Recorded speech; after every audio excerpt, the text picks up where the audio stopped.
Hello and welcome to Multicriteria Lookups with Copilot. My name's Jeff, I'm glad you're here. Let's just jump right in. In this short video, we'll see how we can handle multi-criteria lookups. And we're gonna get Copilot to help us out. We're gonna find a unique record, we're gonna find a list of all of the matching records, and we're gonna find the total for all matching records.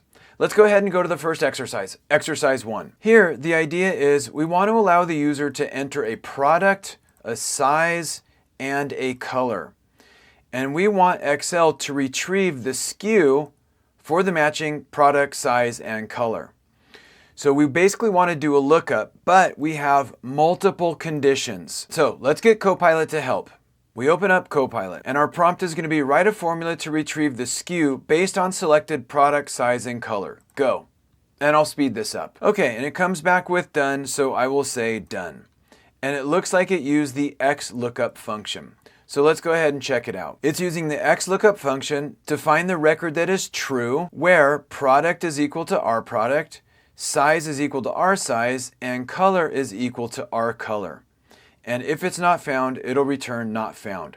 So let's check it out. Let's find a classic T for a medium black. And we get SKU 106. Let's go to SKU 106, classic T, medium black. Okay, perfect. This looks like it's working. So that's when there's one record that matches our criteria.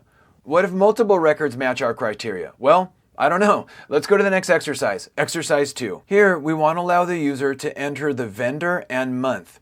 And we want to get a list of all of the matching transactions from our transactions table. So we're going to get Copilot to help us write that formula. I'm going to go to Copilot, and our prompt is going to be write a formula to retrieve matching transactions from the transactions table that meet the vendor month criteria. Go. And I'll speed this up. Okay, and it comes back with done, so I'll click done. And it looks like it used the filter function for this.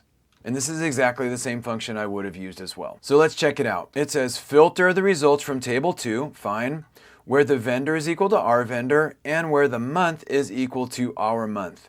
And if there's no records, it's going to say no matching transactions.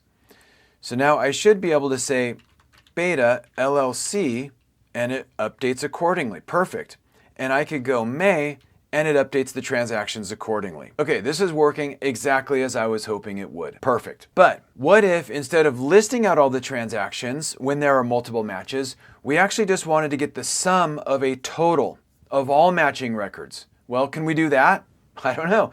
Let's go to the next exercise, exercise 3. Here we have a situation where instead of just getting a list of all the transactions, we want to find the total amount for all of the transactions that match these multiple criteria. We're going to get Copilot to help us out. So let's open Copilot. Our prompt is going to be write a formula to populate the total sales column in the report from the sales data table. Go. And I'll go ahead and speed this up. All right, and it came back with done, so I'll click done. And here it looks like it used the SUMIFS function, and that's exactly the same function I would have selected as well, so I love this. Let's take a look at this function. Okay, here it says, I want to add up the table 3 amount column, perfect, but I only want to include certain rows. I only want to include those rows where the table 3's rep column value is equal to our rep, and where the region column is equal to our region. That is perfect. So, this is how we can use Copilot to help us write functions that deal with multiple criteria. When we want to return a single matching record, we could use the XLOOKUP function. When we want to return all matching records, we could use the filter function. And when we want to return the sum of all matching records, we could use the SUMIFS function. Hopefully this has been helpful. Thanks for joining me. Have a great day. This video is a production of Excel University.